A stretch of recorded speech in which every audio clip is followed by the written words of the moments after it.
And welcome to Weather Geeks. I'm Dr. Marshall Shepard from the University of Georgia. And today I am joined by Dr. Alexa Van Eaton from the U.S. Geological Survey. She's at the Cascades Volcano Observatory, and she's a volcanologist. And I'm going to let you explain to people that are watching, what does that actually mean? Sure. Well, contrary to popular belief, it has nothing to do with tires or Star Trek. A volcanologist is just somebody who studies volcanoes and eruptions. You can study, effusive eruptions that produce lava or explosive ones that produce volcanic ash, and that's the kind that I'm interested in. And you might be wondering, well, why is a volcanologist on Weather Geeks? And it's because you study things like volcanic lightning, dirty thunderstorms, and weather interactions. So today's show is all about volcanoes and weather. So first of all, let's start with some basics. What causes an eruption? Sure. Well, volcanoes come about in part, actually, in a way that's not too dissimilar from thunderstorms.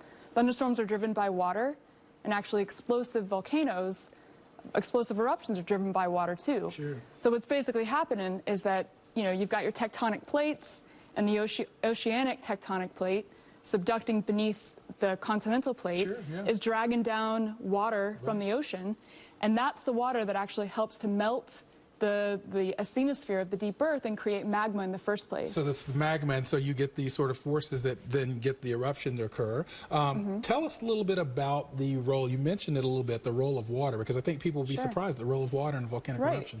So water is what helps melt the rock to create magma in the first place. But then that water is what drives the explosive eruption. So as the magma is rising through the deep earth and getting shallower and shallower, it expands, it turns from a liquid to a vapor, creates a huge volumetric expansion, and that is what creates the driving force that leads to an explosion. Right, and that's the eruption. Now, what places in the U.S. are most volcanic active, if you will? Sure. Well, certainly we've got Hawaii and Alaska. People are very familiar with the volcanoes there. We also have the Cascades Range in the western U.S. that has a lot of active volcanoes, like Mount St. Helens. That's the most... Sure, and as of the taping, it's been waking up a little bit, right, Mount St. Helens? Well, there have been earthquakes associated, near the volcano, and whether that's related to magma movement or not, still... remains to be seen. Remains to be seen. Now, let's get into, this is Weather Geeks, and we got people out there fascinated by the way. Let's get into dirty thunderstorms. What is a dirty thunderstorm? Right. So, we already talked about a little bit how water is involved in the magma and drives the explosion. So that water is still in the volcanic ash mixture that gets injected at speed into the upper atmosphere. Right.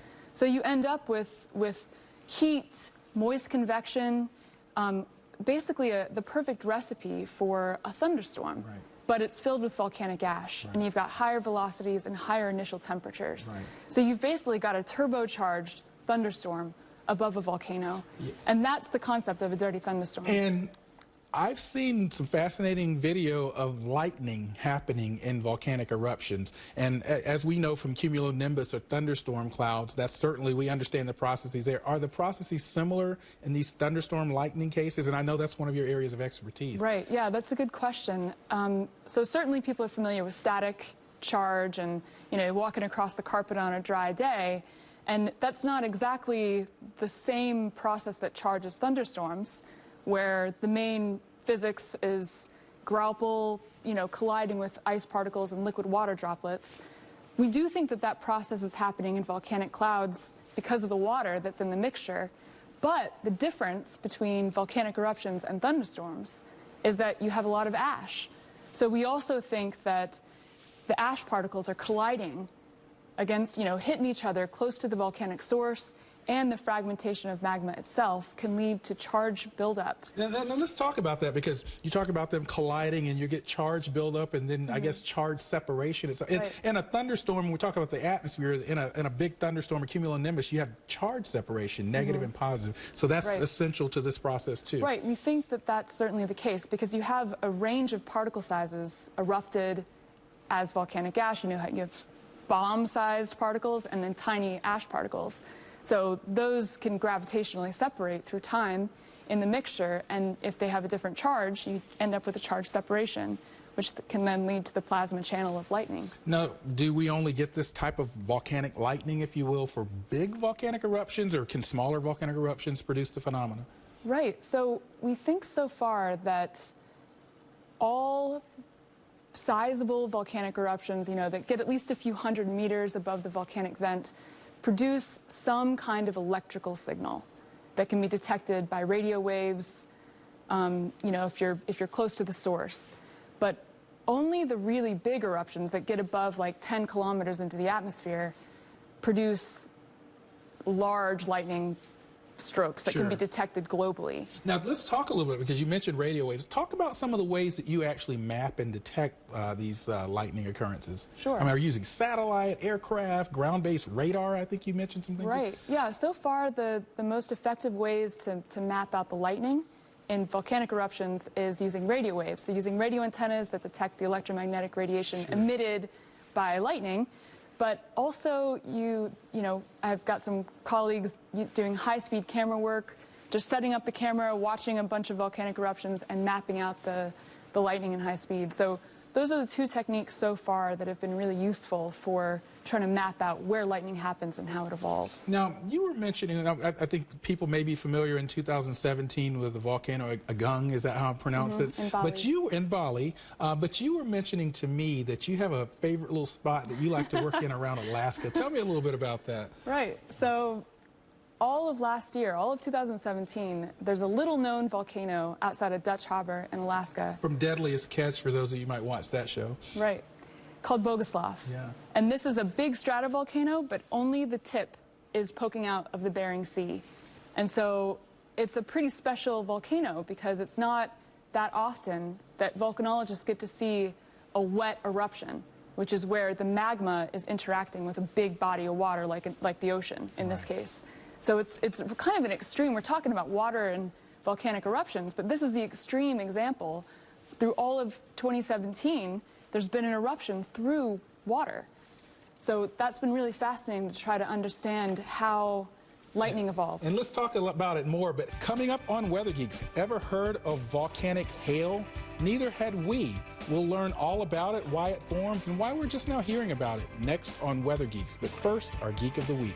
Dr. Sonia Benke is an atmospheric physicist at Los Alamos National Laboratory, where she studies lightning in volcanic plumes. Despite being enamored by thunderstorms, her favorite kind of weather is a sunny day with a fair weather cumulus cloud. And her favorite science moment was seeing a volcano erupt in person while doing field work in Iceland. Congratulations to Dr. Sonia Benke, our Geek of the Week!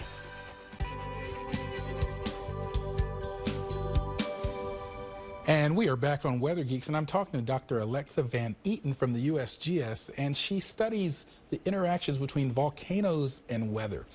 And this is one that I have to admit kind of blew my mind when I saw that we were going to talk about it. Volcanic hail? What is that? It's a thing. It's a thing. Okay, well, tell us what it is and how it happens. Right.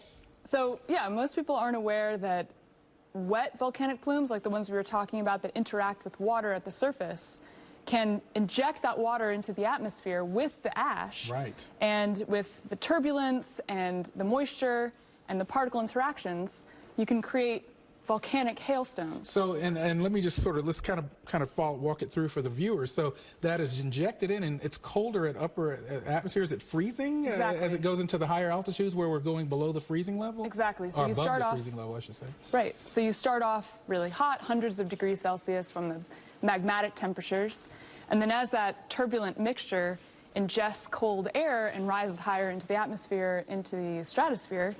And we have some examples. Tell us about these examples here, because this is actually may not use the proper term. Is it fossilized volcanic hail? You can say that. Okay. Absolutely. Tell us a little bit about it. Sure. So geologists love their hand samples, so we try to bring samples in whenever possible. Sure.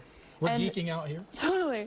So what we find in the geologic record is that we have these examples of concentric ash balls, essentially. We call these accretionary lapilli. Okay. But what we've learned so far is that they're forming in a way that's really similar to hail formation in a regular thunderstorm by circulation and recirculation through wet and icy or frozen parts. So it actually builds up, because you look at a hailstone in a thunderstorm, you have these layers, if you will, like an onion. Exactly, and that's what we see in these structures, is that they're onion-like concentric laminae that are growing as the particles are circulating through different parts of the turbulent flow. Right. So why have, I think I know a little bit about weather and earth science processes, and I've never heard of this. Why have many people never heard of it? None of our producers had heard of this. Why? Absolutely. Yeah, that's a good point. Why haven't people been studying this? It's a relatively new phenomenon. We're just discovering this? It's been going on forever, but we are just starting to pay attention to this type of process. Part of it is that big eruptions in Iceland, like Eyjafjallajökull in 2010, Grímsvötn in 2011, were kind of high-profile eruptions that had a big impact on global aviation. And so people really paid attention to what those deposits look like. And both of those eruptions produced volcanic hail. So that allows us an opportunity to go back into the geologic record for older eruptions and sort of compare, you know, this is what landed during this big event versus what we have in the geologic layers. I see. Oh, now, you know, I think people understand the sort of danger and hazard of volcanic ash and whatnot. If someone were sort of a skeptic or someone that's sort of skeptical scientific research says, well, so what, there's volcanic hail, how would you answer that question? Sure thing. Yeah, why do we care? I mean, the reason this is important is because this hailstone process and this aggregation process basically scrubs the fine ash out of the atmosphere. And the fine ash is what travels usually downwind and it affects aircraft. You know, the jet aircraft ingest ash and it leads to problems with the engine.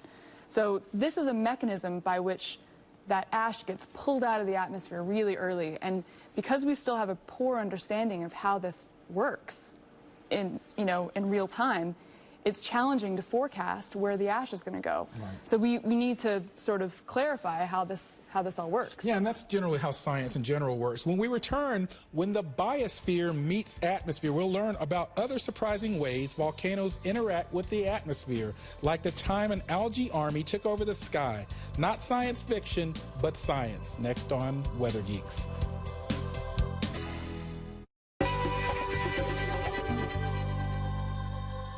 And welcome back to Weather Geeks, and we're talking all about the fascinating interactions of volcanoes and weather. I think we're going to go some places that are, it's really an ultimate geek out here, but we're going to go there. Talk about the surprising ways that volcanoes can interact with the atmosphere. What is this notion of algae armies in the sky? Sure. What is that? Okay, this is a pretty bizarre phenomenon. Again, this is something that's clearly been happening through geologic time, but has only recently been recognized. And that's that explosive eruptions don't erupt just rocks and ash, but algae and microbes and anything that's sort of in the vent area. And those microbes can be transported thousands of kilometers away, as far downwind as the ash is transported. And the ash plume itself or along with it, yeah.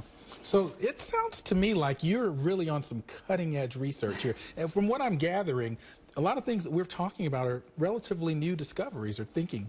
Sure thing. Yeah. They definitely are. And there's, you know, regarding the transport of microbes in volcanic eruption plumes, there's hardly been any work done on that yet. Right. So there are questions, you know, like can microbes potentially survive transport in an ash cloud? And, you know, I have to go there. I think I know the answer to this, but are any of these microbes harmful or dangerous if they're transported to populated areas? Or Right, good question. That's for the biologists, I Sure, hope. we're here in Atlanta. We have CDC, or, you know, I don't know. But, you know, people do ask those kind of questions when you hear microbes and things. I think they invoke a certain kind of... That's a good point. What about other sleeping giants that we're learning about volcanic eruptions in general? What are some other things that might surprise our viewers? Oh, man. I mean, I think for sure it's been quite a surprise that any of the microbiome around a volcano could be potentially erupted into the atmosphere. You know, we're talking about microbes, you know, like the potential of viruses or bacteria, but actually what, you know, as a scientist, what I'm interested in or thinking about is things like diatoms or, you know, little microalgae that can tell you about the environment that was there when the eruption occurred.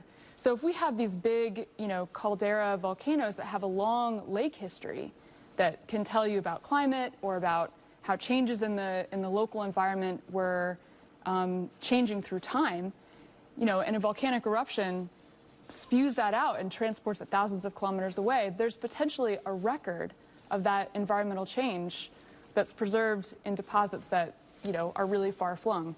So I think that's a sort of emerging area of research, but you know that's really for the geology. But Sure. Looking ahead towards monitoring and thinking about, how we can use our understanding of physical processes in volcanic eruptions to sort of do a better job of detecting and forecasting ash hazards. I really think that this volcanic lightning process is going to be crucial moving forward. Absolutely. No, I can clearly see the applications for anyone that travels on an airplane. I want to mention something. You heard our guest talk about climate. We do know that volcanic eruptions can actually temporarily cool the climate system as they inject particles into the stratosphere. We're not really necessarily dealing with that topic today, but I want to make sure that people often understand that, because we do hear that whenever we have big volcanoes. Oh, how is that going to impact the climate? Now, in this last segment, let's talk about a couple of things that our viewers might find fascinating. How do volcanoes affect sunsets? Right. So if you have aerosols or volcanic ash in the atmosphere, that makes, a beautiful sunset. Sure. Yeah, what was the artist? So the artist Turner, yes. Part of the Impressionist movement, painted those really beautiful sunsets. And that was all because of volcanic ash in the atmosphere. Sure. So, and actually, when I was stuck in Europe during the Eyjafjallajökull eruption, the first thing I noticed before my flight was canceled and the mayhem ensued at all the airports in Europe, the first thing I noticed was that the sun looked hot pink. And we got to end on hot pink today. Thank you so much for joining us on Weather Geeks. Don't forget, we're here every Sunday at 12 Eastern. We're also on Twitter and Facebook. See you next week on Weather Geeks.